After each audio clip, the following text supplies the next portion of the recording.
So we're kicking off this Tuesday edition of the SportsMax Zone with football. The development of local football in Jamaica has continued to benefit from the partnership forged between sports education body, the Global Institute of Sports, and the Mount Pleasant Academy based in St. Anne through their initiative known as the Live Lab. As one of 7 locations with GIS campuses, the Live Lab allows for a group of students to participate in a fully funded multi-week internship at Mount Pleasant involving all aspects of coaching, performance and academy business development, ranging from work with under-15 squads to supporting the seniors competing in the Jamaica Premier League and CONCACAF competition. Now, the partnership not only contributes to the development of the academy prospects, but also the progression of former footballing pros. One such example, Reggae girl Marlo Sweatman, who has recently been enrolled with the GIS as an elite athlete scholar for a Master of Science in International Sports Management. Sweatman is joining us on the show now to tell us more about this budding partnership, along with Principal of GIS, Dr. Mike Walsh, live on set. We are also joined by Mount Pleasant assistant coach Davion Ferguson on Zoom. I believe all 3 guests like an English team that wears red, but all 3 have different teams they like. One not doing too well. Sweatman's Manchester United. Oh, thank you. He gave you the team. It's his team as well. Okay, great. Yeah. We're happy to have you in Jamaica. I think Davion Ferguson is an Arsenal fan, if I'm not mistaken, and Doc here is a supporter of the high-riding Liverpool. Congrats on the season you've had so far, sir, and all the best for the remainder of the season. Thank you. Okay, great that this initiative comes to Jamaica. Marlo, let's start with you because, as Mariah had mentioned at the top of the show, great that someone with football acumen as an outstanding player and international player is getting involved at this level. How do you feel about this latest chapter in your life? Yeah, it's been great. I recently retired, but as you said, you know, it's important for athletes to kind of get off the field and learn from the business side, learn from the book side, and learn from other people who have been there, to really combine the two, the on-the-field experience and then the off-the-field. What I'm learning now, to combine the two will really help me and help anyone I can try to help. Yeah, the Mount Pleasant project is a very impressive project. We've never seen anything like this in Jamaica before. You've spent some time there. What is your general feeling about what's happening there? It's been great, really. A part of my career I've spent in Europe, so for me to go out of my comfort zone and go to different cultures and learn, just as they are bringing in different cultures here to learn and kind of open up the sport, it's really been eye-opening, I think, for the boys at the academy, the staff, and for us as well.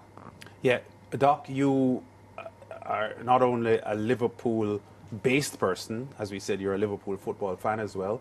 How do you feel about this Mount Pleasant experience, and how does it tie in with your GIS project? I think it's a great opportunity for our students to apply what they're learning on the course, whether that be in performance analysis, coaching, or on the business side, really. So it's, again, a great opportunity for our students, but for myself, this is the 3rd time I've been over in Mount Pleasant and in Jamaica to see what it looks like, to see how it runs. And the key thing for me is trying to bring some of our expertise from the English game, from the academy system, over, so we can try and raise Mount Pleasant to as high as they can be in the football.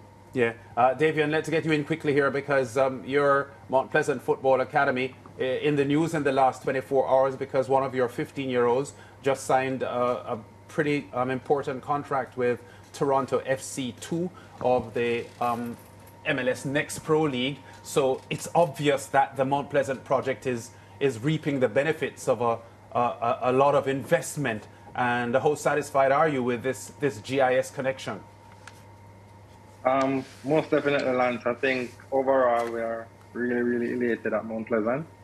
At the start of this relationship with Jamaica, Peter Gould and Amanda Gould had a vision, and this is actually the vision coming to fruition. This is the first time we're actually exporting a player directly from the academy into professional market. So I'm really pleased for Nolan, and there's many others to come in terms of the pipeline that we're trying to develop. Yeah, and you know, Mike, this is just a follow-up from the question that Lance asked you. I mean, I'm Trini. I sit on this show time after time, and I look at the different investments that are being made in Jamaica football, and you know, I compare it to what happens back in my country. So I'm going to ask you this question: why Jamaica and why Mount Pleasant? I think from Mount Pleasant point of view, some of our key stakeholders at Global Institute of Sport met key stakeholders from Mount Pleasant and started to talk how the two could work, synergies between the two. Yeah.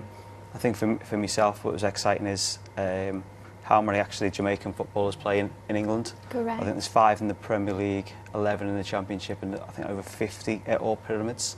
And then if you look at English football as well, I always think about England's squad last year, not just Jamaica, but over 50% of that squad in Europe were from Caribbean origin. Again, 2 of my players at Liverpool, Virgil van Dijk, Gravenberch again, have that connection. So I think they've got that talent. They've got the talent in Jamaica, I think. And by looking at the players who come to the academy setting, so if we can then replicate the training environment, the coaching practices, analysis software such as Playmaker, which we've used with the players this week, and that analysis part where the students can look at themselves on camera, the coaches can work with them, I think then we can really see, hopefully, more talents like Nolan going overseas and even across Europe with time to come. Yeah, for sure. And Davion, you know, listening to him, I'm thinking one of the key mission behind the Jamaica Premier League is to, of course, you know, produce a professional environment and to ensure that the players don't just play good football, but they develop as an all-round athlete. Can you talk to me, what do you expect at the end of this program? Excellent question. Based on the partnership that we have with GIS, this has been going on for the better part of 12 months now. They have been involved with the first team, especially on the analyst side, for 9 months or thereabouts. So we have had these interactions. What we are trying to do now is to replicate it on the academy side. We want our players to be exposed to best practices. And I think without getting into Europe, they are the bridge between the gap that Europe has on the Caribbean. And I think they're helping us to actually bridge that gap. Yeah, and Marlo, for you, you know, what does it mean to you to be a mentor on this program? Because Davion just spoke about bridging that gap. You've played the sport already. You're now doing your Masters of Science. You know, you're putting everything together. So what does this mentorship role mean for you, and what do you expect to, of course, you know, impart on these athletes? It's a great role and opportunity for me to give back and really help the young boys who have goals one day to be professionals or to be at the highest level they possibly can. And where I've been through there, I've had that journey. I can take what I've learned and hopefully help them, and even the mistakes I've made to help them not to make those mistakes. So it really means a lot to me to be able to do that. And how has it been for you? I mean, female in this role now, trying to get the message across to these young players. Has it been difficult? Have you faced any challenges? I wouldn't say as of yet. The boys at the academy are great. They're very respectful. So it's been fine for me. I think at the end of the day, football is football. And if they can see someone who has played pro, who has represented the country, whether that's male or female, they respect that.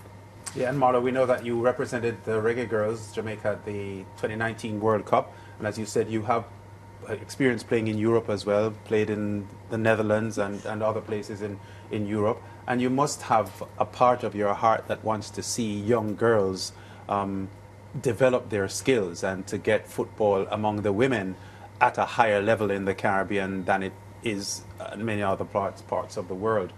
I know that at the moment there is a larger representation of boys at Mount Pleasant Academy, but I know they have an interest in girls as well. Can you talk to us about what you would like to see for Mount Pleasant and at the end of the road, things to develop football among teenage girls in the country? Yeah, it's obviously a process, you know, to get that to happen. Just as when I was a part of the Reggae girls, we had to qualify for a World Cup yet, and you see an idea, you see an image or a possibility, and you do all you can to get there. So I kind of see that can be the future for Mount Pleasant to have a women's program. It may be down the line, but hopefully one day I can be a part of the help and the growth of the women's program in Jamaica. Yeah, and you represented Jamaica at the under-20 level as well. So before you started playing seniors for Jamaica, you were a part of a junior program in Jamaica. Do you feel that the level of football, this is not with the GIS at the moment, but since we have you here, I think it's important to get this on the table, because there's clear evidence that football for women in the Caribbean is lagging behind the rest of CONCACAF even. Have you seen an advance since your under-20 playing days to what we're experiencing now with girls playing? Yeah, absolutely. For me, myself, the struggles that I went through, I don't really see it as much of a struggle now with the full team, how they're doing. I always think there's room for growth. As long as you're making a stride and making 1% better each day, I think you're on the right path. It's, like I said before, it's a process, so it takes time, but I definitely think that there's interest and support. And as long as we keep going and keep investing in it and supporting the young girls growing up, I think it's possible to... Yeah. Davion, can you talk to us quickly about how the Mount Pleasant players are soaking up this experience with the GIS involvement? Because we know that you've already created a platform at Mount Pleasant for these teenagers to understand what is required to advance their football careers and their aspirations to be international or professional footballers. How close are they to this GIS project and the work that is being done to get that synergy, you know, at its fullest? They're actually loving the experience. They are really into it. On the training pitch, you see them every day actually interacting with the GIS staff and actually the technologies that we're trying to involve within the setup. But even off the pitch, what we're trying to get them to understand is that the game is a little bit more than what happens on the pitch. So we're exposing them to these first world methods. And as I said before, GIS has been a part of what we're doing at the first team level. We have 13 players from the academy who actually trains with the first team. So to get the entire academy now on board, using these methods and actually being a part of the process, I think it brings them a lot closer to where we want to get them.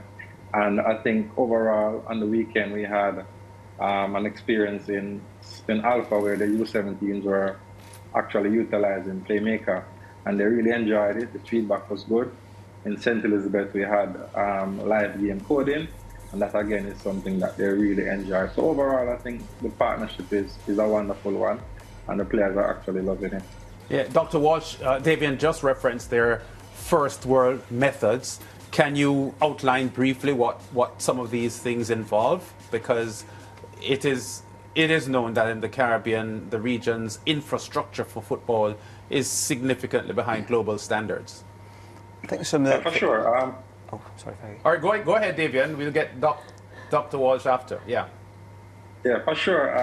Mount Pleasant, we consider ourselves to be trailblazers. And we have an owner who really wants to change the overall look of Jamaica's football.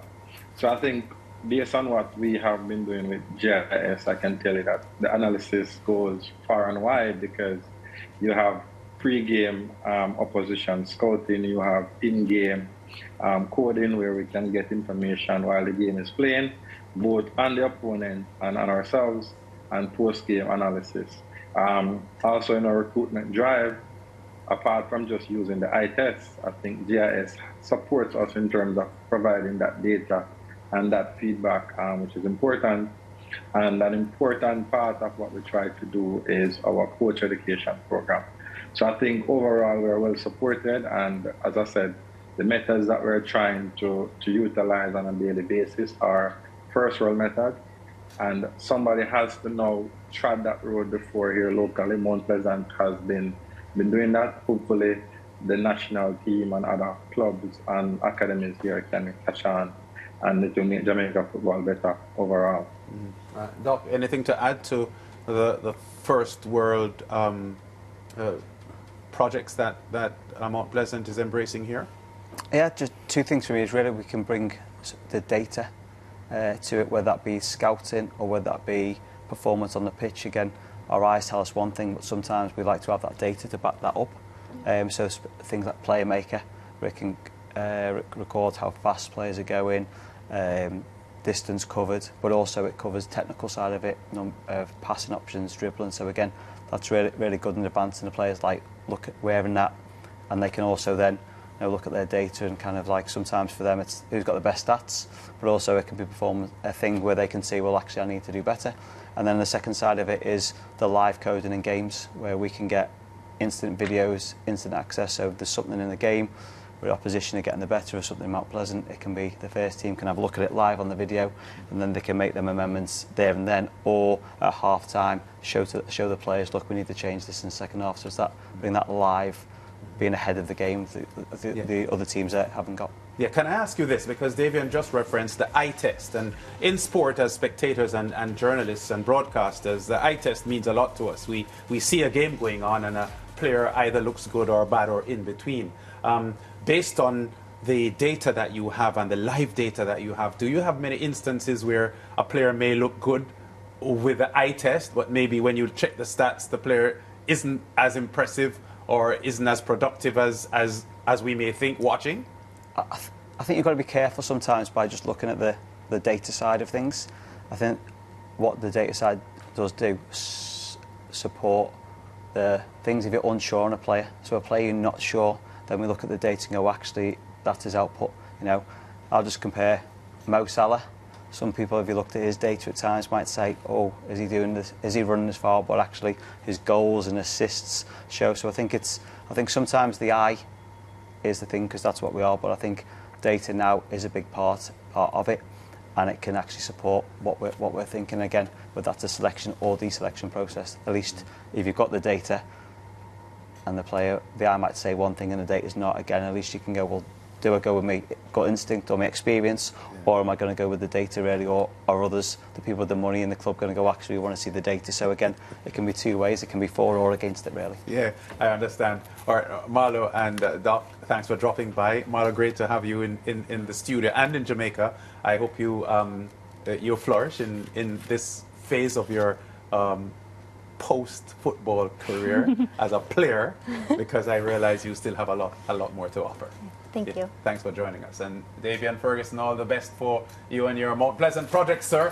And we are monitoring very closely your team at the top of the table as you march toward a second title, if you will get it. Thanks for being with us here on the SportsMax Zone and talking about the GIS and this project with Mount Pleasant, top football club in Jamaica. We go to break, and we'll be back with more on the SportsMax Zone after this.